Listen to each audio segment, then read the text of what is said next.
Hello. Okay, so my name is Klee again, and this channel is called Autism in the African Diaspora, and it's because there are so few resources for us out here on YouTube, and I just wanted to kind of put myself out there again, not because I'm the best resource in the world, but just because it's good to get a perspective from other people when you're going through something similar and you're wondering, like, hey, I would like a little bit of advice in this area. In different things like that. So I'm just here not only for just moms and dads, but also, you know, grandparents, aunts, uncles, cousins, brothers or sisters. Anytime you might have a relative, a friend, or a friend of the family who lives with autism, or someone who lives with a child or a teenager or even an adult, maybe there's something that you can find here that might help you understand a little bit more about how you can possibly help that especially child, because that's what I have. I have a child.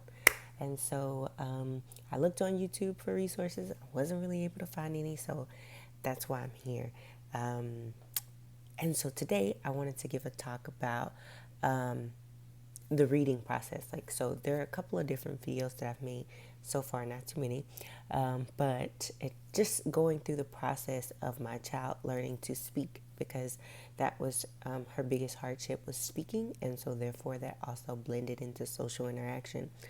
And so I really we kind of addressed both at the same time, but first what began was the talking. So her learning a little bit more about talking and speech helped her do better when it came to social interaction as well.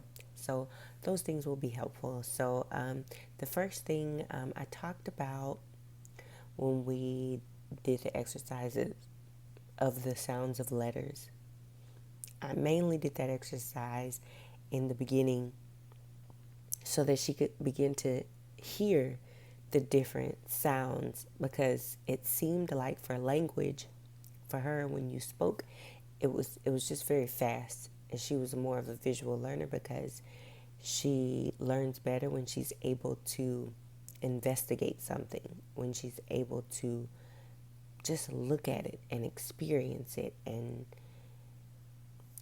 maybe touch it, study it for a while. And so language is not like that.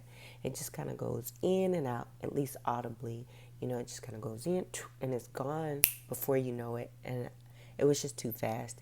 So I wanted to break it down into sounds. And so we started doing sounds, and I felt, if I introduced her with these sounds, it will help her hear the sounds better and to be able to notice those sounds and go, oh, that's what the person is saying. Okay, I can repeat that, or I know what that is. I know what these different sounds are. And while I did that, I noticed that she started reading. There's also a couple of other things we did in there as well, because in the beginning, her therapist thought that she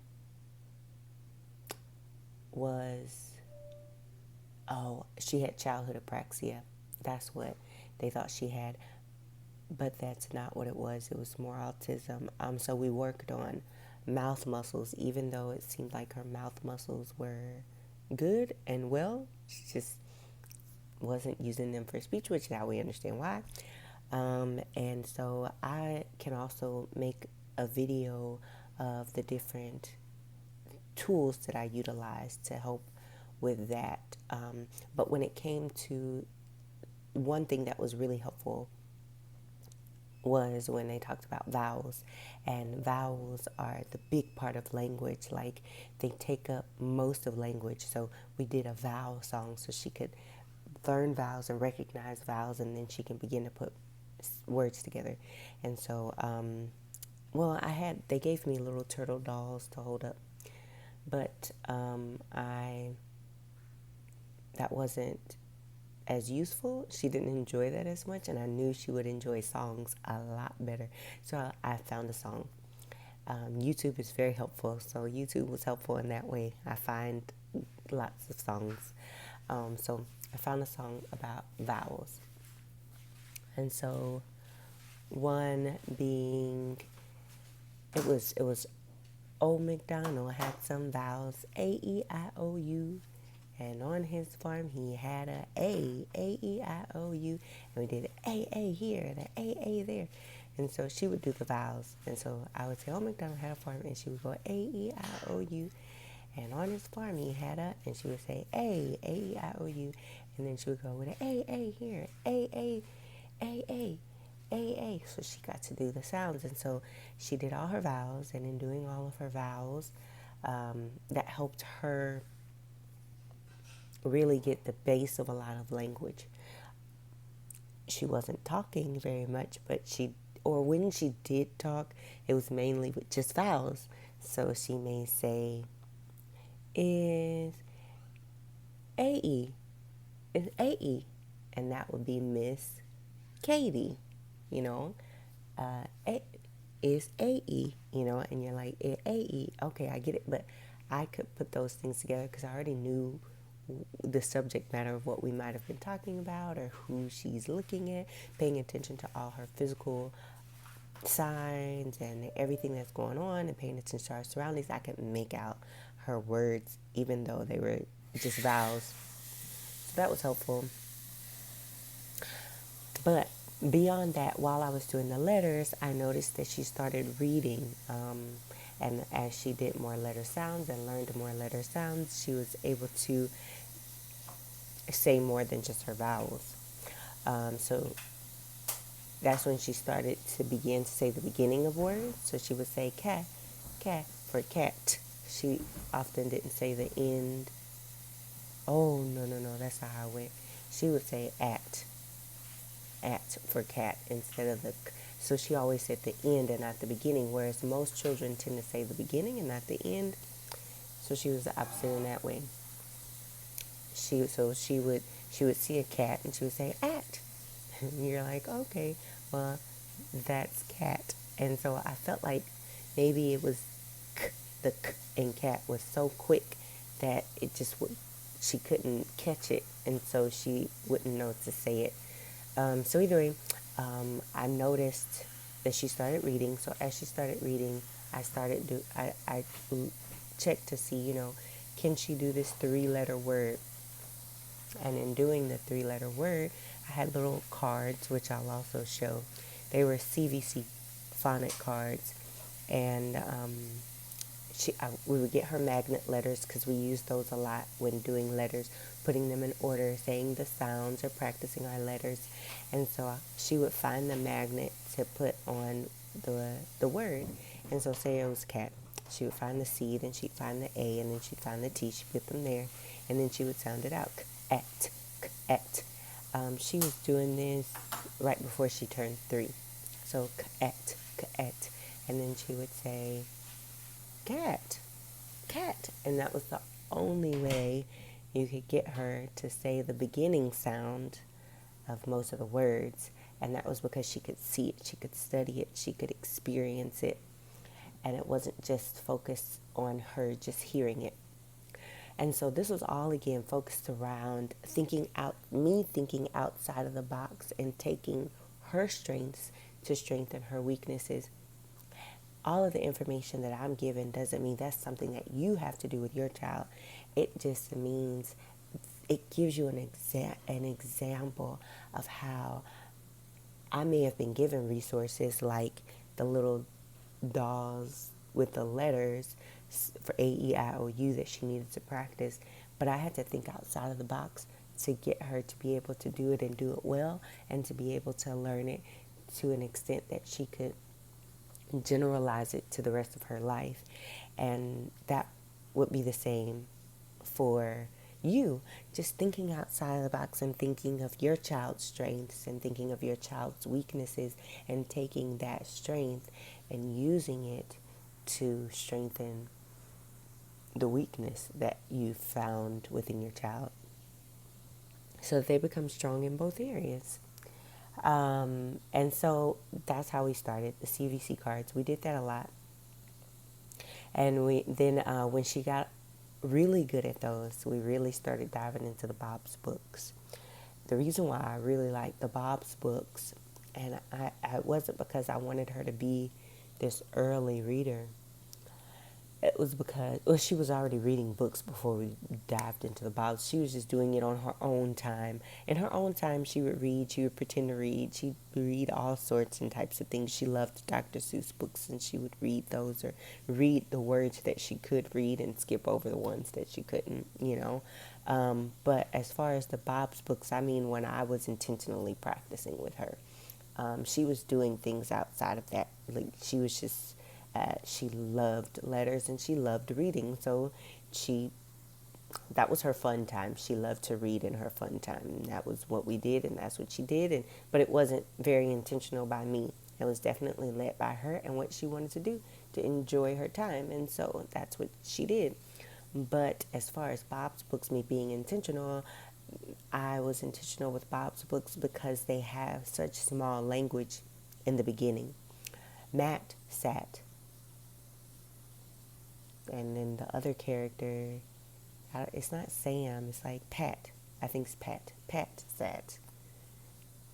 Matt. Matt sat, and so I was like, that's the language where she needs to be right now. And so that's how I need her to be able to formulate a sentence. And so I wanted her to be able to communicate her thoughts. And so the introducing her to this basic form of reading means that she'd be able to use this basic form of reading in her articulation verbally.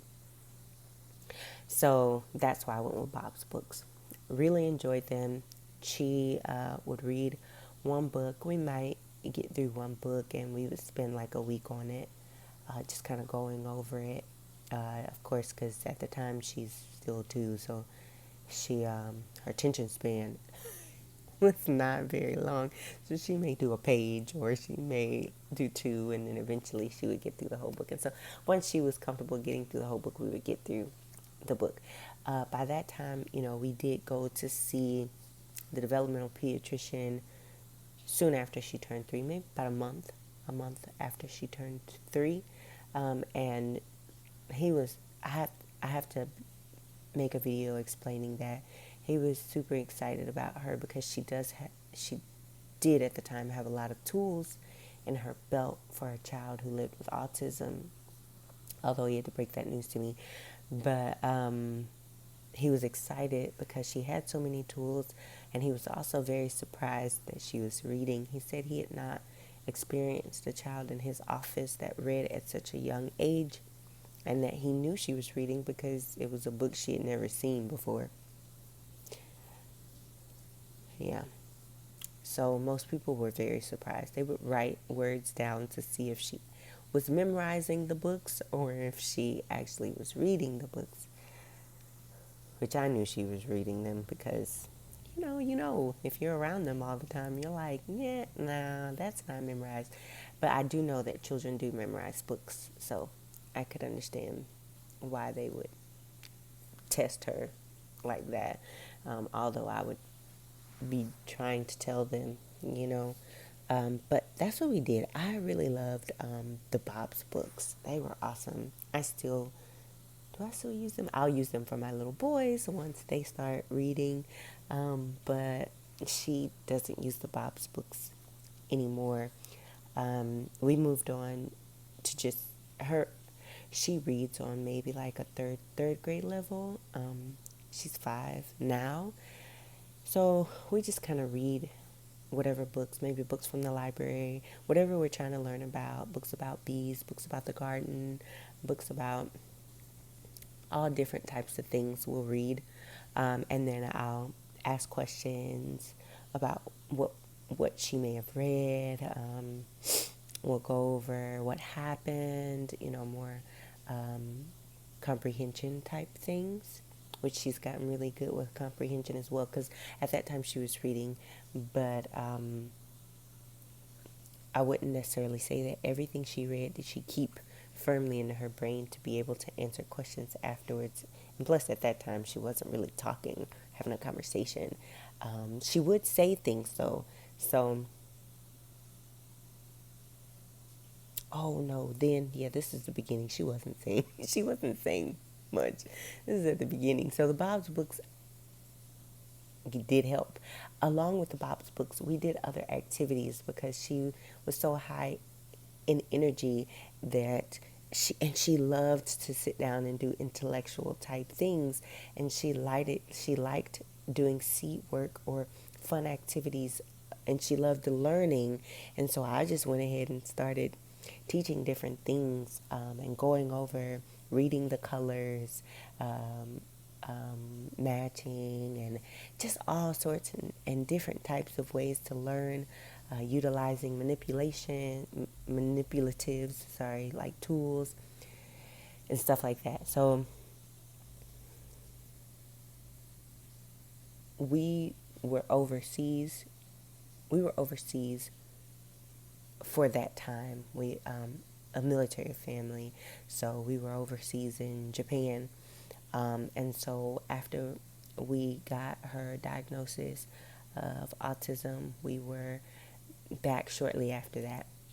And so that's when we were able to utilize more therapy, and I have to explain that process of therapy also, because we did get early intervention and all sorts and different types of things. And then we moved into ABA and regular speech therapy and occupational therapy and stuff like that. So, but yeah, so after we did the Bob's books, we did go over the Usborne's My First Reading Library series, which I like and don't like at the same time. I think they'll be great for her brothers because her brothers will be older when they get to them. They weren't as great for her because they required a little bit more attention span because she was so small, because still her age, she's still going to behave her age. And so, yeah, so her attention span was small, and those required a little bit more attention. Plus, the questions at the back were more comprehension questions, which were great, but they weren't baby step comprehension questions. I needed like beginner, baby, tiny, itty bitty step comprehension questions, and their comprehension questions moved like that, like very fast. Whereas the Bob's books moved at a slower pace, which is what I needed. And so I found the Bob's books workbooks. I found them at Barnes and Nobles, and I utilized them. We just did 2 pages a day, and there were 6 pages that went with each book. So that meant she got to read the book 3 times before we moved on to the next book. So we got to read the book 3 times. She did the matching. Oh, this picture goes with this sentence. That meant she had to look at the picture. She had to engage herself with the picture because she was more focused on words in the beginning, more than she didn't really focus on the picture. So this is the social aspect that they expect children to do. She wasn't focused in on pictures. She was more focused in on the words. And so that also meant that she wasn't collecting all the information that other children were collecting when they were reading books, because they would be concluding something by the picture, whereas she would be concluding something by the words. It's kind of backwards. So yeah, that caused her to have to focus in on the picture and connect them to the words, and just all different types of things they had in there, which was really good for her. And it was, I could slow it down and slow the pace down because one, at her age, most children are reading anyway. So we just kind of did them whenever we did them. There was no pressure with time. There was no pressure with, oh, this is how many we have to do a day or a week, because we did not do them daily. I may have done maybe twice a week, depending. There may have been some weeks where we didn't do it at all. There may have been weeks where we might have did it 3 times a week. I wouldn't be able to tell you. We just kind of did it when we had time to do it, and we just had a lot of fun with it, and it was great. And so that's pretty much what I did there. And we also did a lot of reading of Dr. Seuss books. Dr. Seuss books are awesome. We loved them. They were great for her. I still love them. We still have them around all over the place, and my kids absolutely love them, and they rhyme, and they're fun, and I can make them fun. And so, yeah. And I also have to talk about the mouth exercises. With the mouth exercises, they talked about it being about muscle memory because they assumed, like at that time, it seemed like maybe she was dealing with childhood apraxia.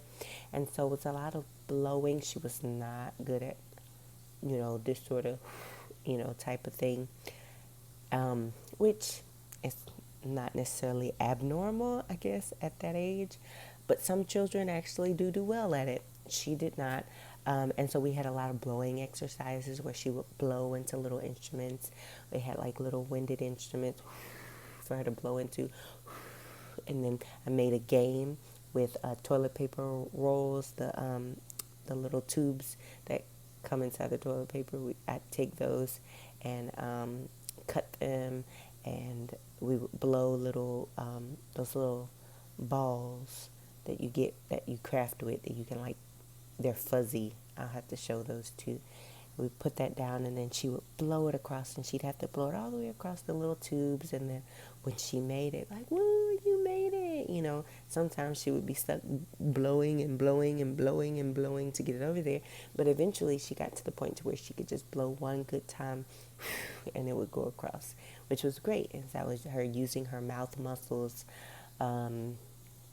to be able to articulate or move her mouth in certain ways when she got ready to talk. So this was before talking exercises. I also have to talk about the exercises we did. So I did 2 early development programs because one we were in the States, the other one we were in Japan. And so I'll have to tell you about that beginning process of therapy as well. And so this is what I was doing on the side of also the things that they had me doing in therapy. And so I'll have to share those too. But I'll try to make sure that I'm able to share the resources, go into a little bit more depth as far as therapies and different things like that. But just one thing at a time, small information at a time. And that's pretty much how I was able. So once she was able to read, that meant she was able to talk, and we were able to utilize her reading to help her to talk.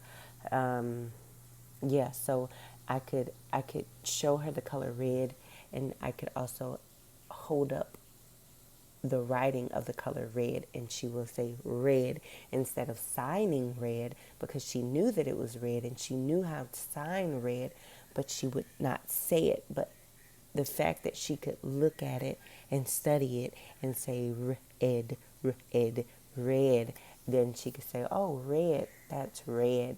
So now she was able to use those words in more of an academic way. And so therapy, the ABA therapy in particular, mostly really helped me and us to be able to utilize those note cards and those words to really broaden out that speech and bring it into generalizing and regular daily speech.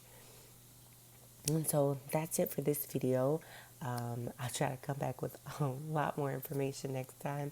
There's a ton of stuff. This is stuff that we've gone through. I still have extra things that we're currently doing, but it's a long process because it was a lot that we went over. So I want to be able to share most of that so that everyone can learn how to think outside of the box and really think, how can I help this particular child or this particular person that's in my life, and thinking outside of the box and changing things around a little bit so that you can help them kind of understand and use their strengths to strengthen their particular weaknesses. These are my child's weaknesses, and they are still her weaknesses, but they're a whole lot stronger, way stronger than what they used to be, because we've been able to utilize those strengths to strengthen those weaknesses, and I still utilize those strengths to continue to strengthen her weaknesses as well. But I don't have to use it as much because those weaknesses are so strong that I can almost teach them without having to utilize those reading strengths, because they've come up so far that she can even auditorily be able to receive information and be able to learn and apply in her weaknesses. So that's where we want our children to be. That's where we want the people around us to be. We want them to be able to be successful. And so stay tuned. I'll have a lot more information, but that's it for today. Bye.